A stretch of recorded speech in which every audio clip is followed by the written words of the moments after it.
اور خدا کا کلام ہمیں بتاتا ہے انسان کیا ہے اور تیرے ساتھ ہونے والا کیا ہے.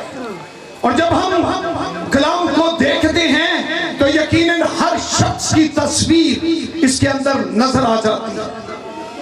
کچھ دن پہلے ہماری بزرگاں ماں بھی ہم میں موجود تھے، لیکن آج وہ نہیں ہے. بائبل کہتی ہے اس نے سب کی حدوں کو مقرر کر دیا ہے جن کو کوئی بھی پار نہیں کر سکتا. تو بائبل مقدس کے خوبصورت وعدے جو یسوع نام میں پائے جاتے ہیں، اس تھوڑے وقت میں ہم ایک بڑا میسج سیکھتے ہیں اپنی تسلی کے لیے، اپنی ہدایت و رہنمائی کے لیے. ہر شخص جانتا ہے کہ جو پیدا ہوتا ہے اس نے مرنا ہے، اور جو بنایا جاتا ہے وہ اٹھایا جاتا ہے، اور جو لگایا جاتا ہے وہ اکھاڑا جاتا ہے. خدا کا کلام ہمیں یہ بتاتا ہے. اور جب مرنا ہے تو مسیح، آپ کا یسوع مسیح جس کے ہم فالور ہیں اور جس کے نام پر ایمان رکھتے رکھتے ہماری بزرگاں ماں کا سفر اختتام کو پہنچا، آئیں اس فاتح کی طرف نظر کرتے ہیں. اور نظر کریں گے تو یاد رکھیں پھر موت جو ہمارا دشمن ہے، اس کا جو ہماری زندگیوں کے اوپر خوف ہے، وہ یکسر ختم ہو جائے گا. آمین. موت بائبل بتاتی ہے کہ موت وہ دشمن ہے جو سب سے آخر میں ختم کیا جائے گا.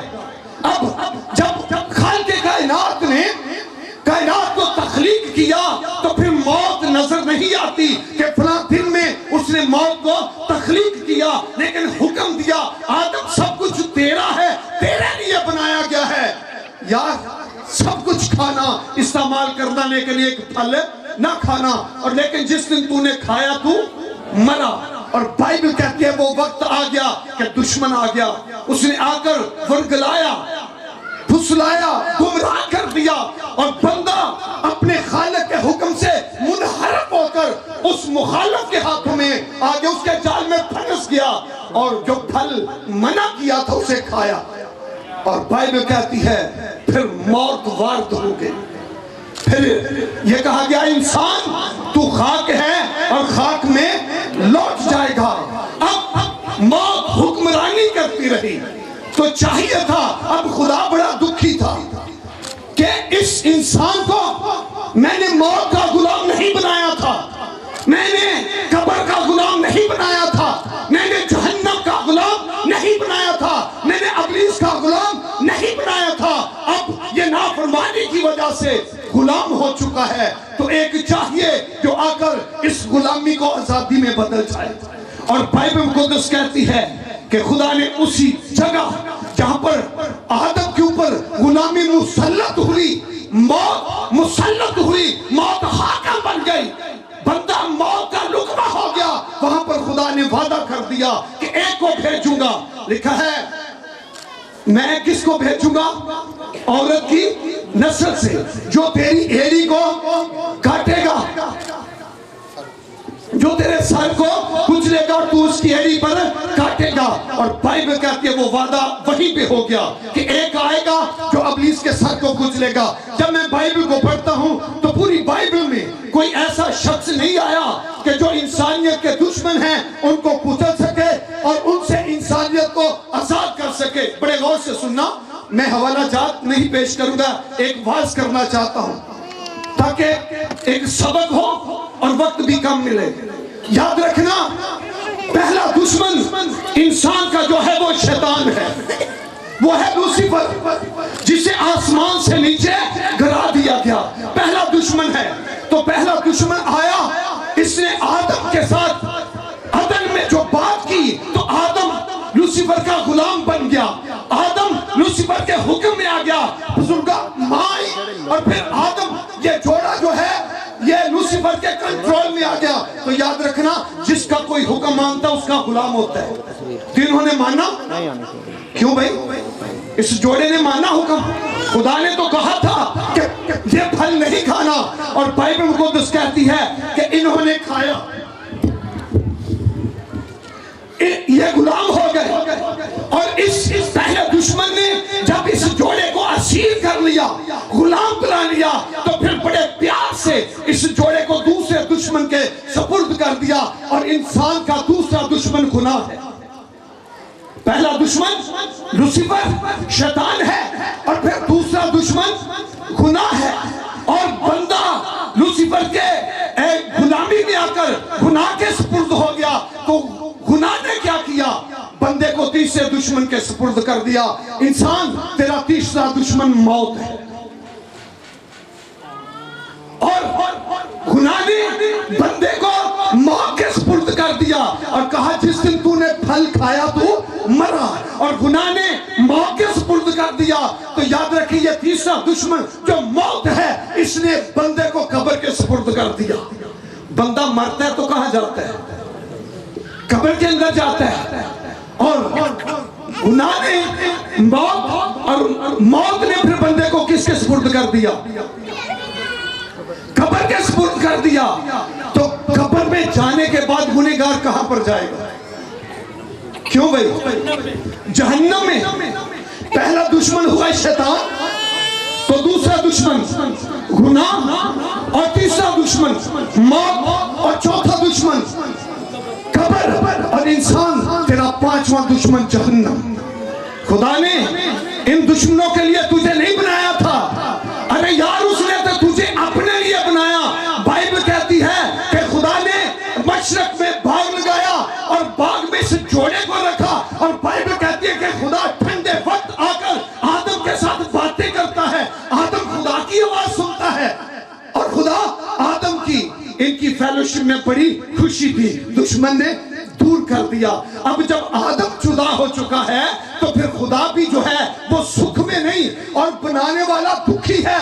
बंदे ने जिस चीज के ऊपर मेहनत की होती है, जब वो दूर हो जाती है तो बंदे के मन को सुकून नहीं होता।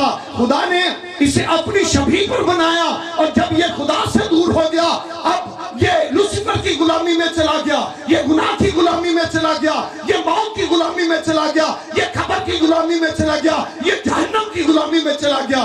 तो इंसान याद रखना, तुझे खुदा ने जहन्नम के लिए नहीं बनाया। जहन्नम इंसान के लिए नहीं बनाया गया। मुक़द्दस मत्ती की अंजील उसके 25वें बाब को पढ़ा जाता है तो लिखा है कि गुनहगारों का जब फैसला किया गया तो इनके लिए ऐलान किया गया कि इनको उस हमेशा की आग में डाल दो जो इब्लीस और उसके फरिश्तों के लिए तैयार की गई। तो इसका मतलब ये हुआ कि ये जहन्नम जो है इंसान के लिए तो नहीं बनाई गई कि बंदा पच के भरे तो फिर कम अपने ये बंदा इसके सुपुर्द हो गया। अब एक चाहिए था जो आता और इन दुश्मनों के ऊपर गालिब आता और इस बिछड़े इंसान को उस खुदा से मिला देता। तो आया खुदा का बेटा यीशु, आमीन। और बाइबल कहते हैं नासरत की कुमारी के पास जो है वो मैसेज आ जाता है, और खुदा का कलाम कहते हैं नासरत की कुमारी को फरिश्ता आकर पैगाम देते हैं, और मरियम तू हमला होगी और बेटा पैदा होगा। और बुजुर्ग हैरान हो जाती है, ये किस तरह हो सकता है, मैं गैर शादीशुदा हूं। तो फरिश्ते ने कहा मैं तुझे बताता हूं, रूह कुद्दस तुझ पर नाज़िल होगा और खुदा ताला की कुदरत तुझ पर साया डालेगी। इस सबब से वो मौलूद मुकद्दस खुदा ताला का जरा ऊंची बोल दो, कम मगे निकले, खुदा ताला का। यीशु मसीह किसका बेटा कहलाया? खुदा ताला का। और फरिश्ते ने कहा जो तू पैदा करेगी वो किसी इंसान का बेटा नहीं बल्कि खुदा का होगा, क्योंकि होगा ही खुदा की कुदरत से। तो जो खुदा की कुदरत से पैदा हो वो फिर किसका होगा? आमीन, खुदा का होगा। तो इसलिए ये फरिश्ता कहता है, तो फिर खुदा भी ऊपर से कहता है ये मेरा प्यारा बेटा है जिससे मैं खुश हूं। तो जब उसका बेटा आ गया तो फिर पहला दुश्मन मैदान जंग में आ गया लूसीफर। बाइबल कहते हैं जब यीशु मसीह ने 40 दिन का रोजा रखा, और जब रोजा रखा तो आखिर को उसे भूख लगी और पहला दुश्मन शैतान आ गया। उसने आकर वही दंगल वही कुश्ती यीशु के साथ करना शुरू की। कहा क्या? पहला वार किया शैतान ने, दुश्मन ने आकर, अगर तू खुदा का बेटा है, ये तो पक्की गल है, ये तो पक्की गल है ना, है? कहते अगर तू है, अगर तू है तो फरमाया ये पत्थर रोटियां बन जाए। और खुदा के बेटे ने पहले वार का जवाब दिया, کہا لکھا ہے انسان روٹی سے جیتا نہ رہے گا بلکہ ہر اس بات سے جو خدا کے منہ سے نکلتی ہے۔ اب دوسری بات پھر وار کیا، بائبل مقدس کہتی ہے کہ یسوع مسیح کو وہ ہیکل کے کنگرے کے اوپر کھڑا کرتا ہے اور کہتا ہے تیری بابت لکھا ہے وہ اپنے فرشتوں کو حکم دے گا تجھے اپنے ہاتھوں پر اٹھا لیں گے، اب اپنے آپ کو نیچے گرا تاکہ تجھے ہاتھوں پر اٹھائے۔ تو پھر یسوع نے جواب دیا لکھا ہے خداوند اپنے خدا کی آزمائش نہ کر، یہ بھی منہ کی کھانی پڑی۔ اب تیسرا واقعہ، اور بائبل مقدس کہتی ہے وہ اونچے پہاڑ پر لے گیا اور پل بھر میں ساری دنیا کی شان و شوکت دکھا کر کہتا کیا ہے یہ سب کچھ میرے قبضے میں ہے، جسے چاہتا ہوں دیتا ہوں، اب تو کیا کر مجھے جھک کر سجدہ کر میں تجھے دوں گا۔ اور خدا کے بیٹے نے کہا اے شیطان، جب تو اڈے بھی اتھو نکل جائے نا آواز ہے شیطان ان جی دور ہو جائے، اے شیطان دور ہو۔ اور بائبل کہتی ہے شیطان چھوڑ کر چلا گیا اور خدا کے فرشتے آ کر خدمت کرنے لگے۔ آمین۔ پہلا دشمن گیا اور خدا کا بیٹا غالب آیا۔ آدم ہار گیا تھا لیکن ابن آدم جیت چکا ہے۔ آمین۔ آدم ہار گیا تھا لیکن ابن آدم جیت گیا۔ آمین۔ شیطان گیا اور اب ہے دوسرا دشمن، وہ ہے گناہ۔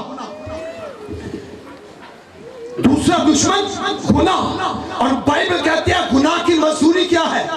موت ہے۔ اب تھا دوسرا دشمن، کوئی ایسا چاہیے تھا جو گناہ سے مبرہ ہو، جو گناہ سے پاک ہو۔ تو جتنے بھی آئے، اور مجھے بزرگ سلیمان کی بات یہاں پر یاد آتی ہے، جب مقدس ہیکل بنائی گئی نا، خدا کا گھر بنا، تو کہتا ہے خدا، دعا سن لے، بڑی خوبصورت دعا ہے، کہتا ہے خدا آسمان کے نیچے اور زمین کے اوپر کوئی ایسا انسان نہیں جو کبھی گناہ نہ کرے۔ نبی کہتا ہے جی اس کا مطلب ہے کہ ہر بندہ کرتا ہے، جو کبھی گناہ نہ کرے۔ میں تیری منت کرتا ہوں یہ تیرے لوگ جب تیرے گنہگار ہو جائیں اور تو ان کو دور دراز ملکوں میں بھیج دے، پراکنڈہ کر دے، اور جب یہ تیری طرف پھریں اپنے گناہوں سے توبہ کریں، اس گھر کی طرف رک کر کے دعا کریں، تو آسمان سے سن کر ان کے گناہ معاف کرنا اور ان کو ان کے ملک میں بحال کرنا۔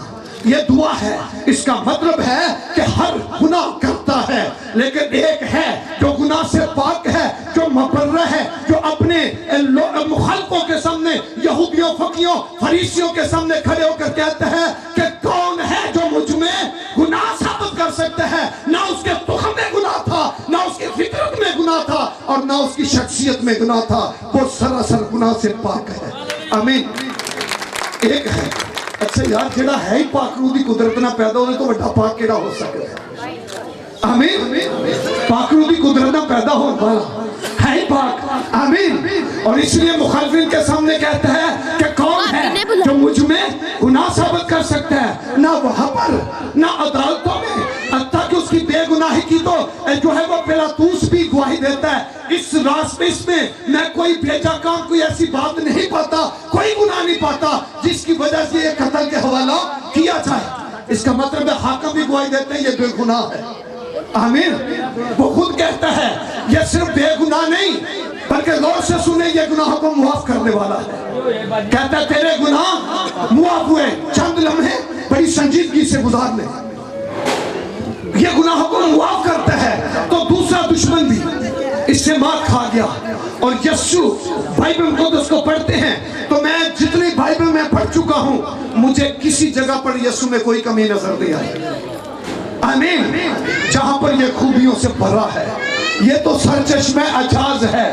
ارے اسے تو جو پاک چھو جائیں تو وہ پاک ہو جاتے ہیں، اس کی ذات میں گناہ کہاں؟ یہ تو گنہگاروں کو کہتا ہے تمہارے گناہ معاف ہوئے۔ آمین۔ یہ گناہ کو معاف کرنے والا ہے۔ اور یہ دوسرا دشمن بھی ہار کیا۔ اب ہے تیسرا دشمن، وہ ہے موت۔ گناہ نے کس کے سپرد کیا بندے کو؟ موت کے۔ اور بائبل کو جب پڑھتے ہیں تو کوئی ایسا شخص نہیں آیا کہ جو اپنے کہنے کے مطابق ہی مرے، پھر اپنے کہنے کے مطابق جھوٹے۔ اور بائبل کہتی ہے کہ یسوع مسیح نے اپنی حیاتی میں دور خدمت اپنے شاگردوں سے کہا کہ ضرور ہے کہ ابن آدم غیر قوم کے حوالہ کیا جائے، دکھ اٹھائے मसलूब हो और फिर तीसरे दिन मुर्दों में से जी उठे। और खुदा का कलाम ये कहता है कि यीशु मसीह किताब मुकद्दस के मुताबिक मुआ, दफन हुआ और आखिर तीसरे दिन मुर्दों में से। आमीन। तीसरा दुश्मन मौत भी गया, चौथा दुश्मन कब्र है। किसी ने कब्र को नहीं खोला। जब यीशु को रखा गया ना कब्र के अंदर तो मुखालिफ आ गए। हेरोदिस बादशाह आंदे ने जनाब ए बड़े फसादी ने, ये बड़े धोखे देने वाले ने, किते इंज ना होए कि इन्हें तो पहले किया है, बड़े काम करता रहा है ते ये तो मर गया है, इन्हें दावा किया कि मैं जिंदा हो जाऊंगा तो हुण होना तो कोई नहीं होएगा। उन्हां दा ख्याल अब करें क्या? इसकी कब्र के ऊपर निगहबानी पहरेदारी की जाए, कहीं इसके शागिर्द इसके हवारी आकर इसकी लाश को चुरा कर ना ले जाएं और अफवाह फैला दें कि वो जी उठा है। तो ये धोखा पहले से भी ज्यादा बड़ा होगा। अरे इन्हां नूं धोखे देण दी किहड़ी गल है, ते लोकां दे धोखिਆਂ नूं सिद्धिया करदे ने। आमीन। ये ते आई धोखे सिद्धे करदे। हालेलुया। किसे को ना होया जेड़ा जग दे गुनाह चुके सूली चढ़ गए हो तू, जग दे गुनाह चुके सूली चढ़ गए हो तू। किसे को ना होया जेड़ा कम कर गया तू। आमीन। जितने आए मरे और कब्रों के अंदर रहे, लेकिन ये वाहिद हस्ती है जो अपने कहने के मुताबिक तीसरे दिन मुर्दों में से जी उठा। और बाइबल कहती है अब ना तो निगहबान रोक सके और ना कब्र का पत्थर रोक सका। मेरा ईमान बोलता है जिंदा हो खुदा का बेटा, पूरी दुनिया के पहाड़ उसकी कब्र के ऊपर रख दें, उसके इशारे से पिघल जाएंगे। आमीन। कौन सा पत्थर उसे रोक सके? कब्र पे गालिब आया, मौत पे गालिब आया, गुनाह पे गालिब आया, लूसीफर पे गालिब आया और आखिर में है जहन्नम, तो उस पे भी गालिब। आमीन। अब क्या है? बाइबल कहती है कि जब यीशु मसीह मसलूब हुए तो उनके दोनों तरफ डाकू थे। एक ने तंजन कहा क्या तू मसीह नहीं, अपने आप को बचा और हमें भी बचा। और दूसरे ने कहा क्या तू खुदा से नहीं डरता, हमारी सजा तो वाजिबी है, लेकिन इसने कोई बेजा काम नहीं किया, कोई ऐसा काम किया ही नहीं जिसकी सजा मौत हो। तो गौर से सुने क्या बात है, उसके ईमान की आंखें खुलती है, ईमान की शमा रोशन होती है। कहते यीशु जब तू अपनी बादशाही में आए तो मुझे याद करना। और खुदा के बेटे ने कहा तू आज मेरे साथ फरदौस में होगा। डाकू जाने वाला कहाँ था जी? जहन्नम में। जहन्नम में। लेकिन सामना हुआ यीशु से, यीशु ने घुटनों फड़िया ते फरदौस से लै गया। आमीन। आर्डर यार किसी होर दिता होए ते डिलीवरी ओदी होए ते फिर कोई जोरावरी फड़ के परता सकदा है ना। हर बंदे दे वस दी गल ते नहीं ना किसी दा आर्डर चुक जावे। अगर जोरावर तो यीशु। आमीन। पहला दुश्मन शैतान, इस पे गालिब आए तो यीशु। दूसरा दुश्मन गुनाह, इस पे गालिब आए तो यीशु मसीह। तीसरा दुश्मन क्या है? मौत, इस पे गालिब आए तो यीशु मसीह। चौथा दुश्मन है कब्र, इसके ऊपर गालिब आए तो यीशु मसीह। और फिर इंसान जहन्नम है और इस पे गालिब आए तो यीशु मसीह। उसने कहा मैं गालिब आया हूं, तुम भी गालिब आओ। आमीन। उन्हें सारा कप जित गए ना ते ट्रॉफी साढ़े ना कर दी है। आमीन। सानू ते फतह फ्री च मिल गई। हालेलुया। और इसलिए मेरा बड़ा पक्का ईमान जी बाइबल दा स्टूडेंट होंदिया कि होवे यीशु दा। आमीन। होवे खुदा दे बेटे दे मनन वाला, ओदे लहू नाल तुपे ओदे कफारे नूं मनन वाला, तौबा करके ठीक जिंदगी गुजारे, फरदौस ओदा इंतजार कर दी है। और बाइबल दा खादम होंदिया फरदौस तुहाडे इंतजार कर दी है जो फरदौस दा मालिक करता है। आमीन। नीचे स्तिफनस शहीद हो रहा है तो अर्श पे खुदा का बेटा उसे वेलकम करने के लिए खड़ा है। आमीन। हालांकि उन्होंने तल्लक ना पता कि लिखा है यहोवा ने मेरे खुदाम से कहा तू मेरी दाहिनी तरफ बैठ। तो जब बात है उसकी, बात है उसके मुकद्दसीन की, बात है उसके शहीदों की, बात है उसके लोगों की, तो जब उनका आखिरी वक्त आता है तो फिर खुदा का बेटा उनके लिए खड़ा है। आमीन।